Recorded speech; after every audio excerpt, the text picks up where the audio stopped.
Ինչ էին փնտրում նախ որոշման մեջ, ինչ էին գրված։ Եվ նպատակը ո՞ր էր, եթե դեպքակալման այդ գիշեր մոչի չէին գտել, մի հատ էլ այսօր են ներկայացնում։ Նպատակը, չգիտեմ նպատակը որն էր, փնտրում էին էլի հեռախոսներ, այլ առարկաներ, որոնք կարողա, չգիտեմ, այդ ենթադրյալ դեպքի հետ որևէ առնչություն ունենային, ամեն ինչ փնտրում էին։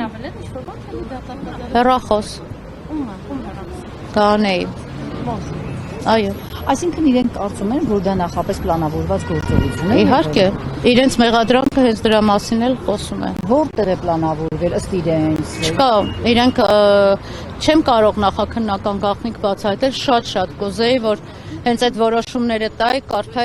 կարդայիք, պետք չէ շատ իրավաբան լինել կամ իրավաբանությունից հասկանալ, որպեսզի վերլուծություն անեիք ու եզրահանգումների գայիք, ուղղակի կաշկանդված եմ այս պահին։ Այսինքն մտածում եմ, որ նախապես պլանավորված է եղել, որ եկեղեցուն գան ու նման բան լինի։ Այո։ Բայց իրենք որտեղից են իմանալու, որ երկրի ղեկավարը գնալ եկեղեցին։ Գնալ սպասել, գար մի հատ է։ Աստծոց։ Չգիտեմ։ Բայց նշված է այդ իրենց գրագրություններում որտեղից են իմացել եւ այլն։ Հարգելիներս, իմ կարծիքով իրենք որևէ հարցի պատասխան չունեն։ Դա ոչ թե իմ կարծիքն է, այլ իրենց իսկ ներկայացրած փաստաթղթերն են։ Այսինքն հրահանգը պիտի կատարեն։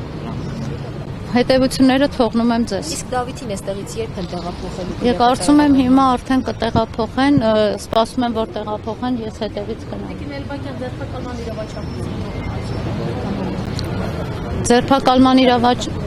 Ձերբակալման իրավաչափությունը տակտիկական առումով ելնելով չի բողոքարկվել, որտեղ դա ընդհանրապես ձևական փաստաթուղթ է, որտեղ այդ բողոքարկումը ես համարում եմ ձևական։ կատարած աշխատանքների վերաբերյալ համացանցում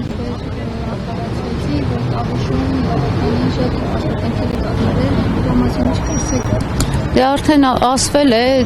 իրանք գանեն այնքան հանրային մարդ է, գանեն այն աշխատանքները նաև ես մեր մասով ասեմ, ինչ որ արել է դպրոցում ու անում է դպրոցներում, երևի թե մենք ամբողջ դասարանի ծնողներով չենք կարողանում անել բոլոր երեխաների համար եւ դպրոցի համար։ Ես չտեսա ինչ եղավ Տիկին Գանեն։ Ճիշտն ասած ես Գանեին է փնտրում, դուք կանչեցիք, եք այս չգիտեմ հիմա ուրա Գանեն, ես տարան, իրենք հիմա մտածում ենք Միքայելի, որտեվ ասեցինք բուժաշխատողա, կարծես թե Միքայելի մոտ էլ թոքաբոր բա կասկածում։ Ես հիմա չեմ էլ հասկանում Միքայելին պիտի մեկը տեր կանգնի, մեկը Գանեին պիտի տեր կանգնի, Դավիթին ինչ պիտի անեն։ Տիկին Էլբակյան, եթե այս այն ինչ որ այդ միջադեպը տեղի ունեցավ, վարչապետը չլիներ, շարքային քաղաքացի լիներ եւ նման բան լիներ, կհարուցվեր գործ, կլիներ կալանք։ Հիմա դուք եք միամիտ, թե ինձ եք միամիտի հասնում եմ։ Իսկ տենց դեպքեր չի լինում, չեք հանդիպում, օրվա մեջ երևի 100,000 անգամ ենք տեսնում նմանատիպ դեպքեր։ Ինչ ասեմ, հոդվածն էլ է հենց այդ դրա մասին, չէ՞ խոսում։ Քաղաքական հոդված է, չէ՞ դրված։ Մերսի։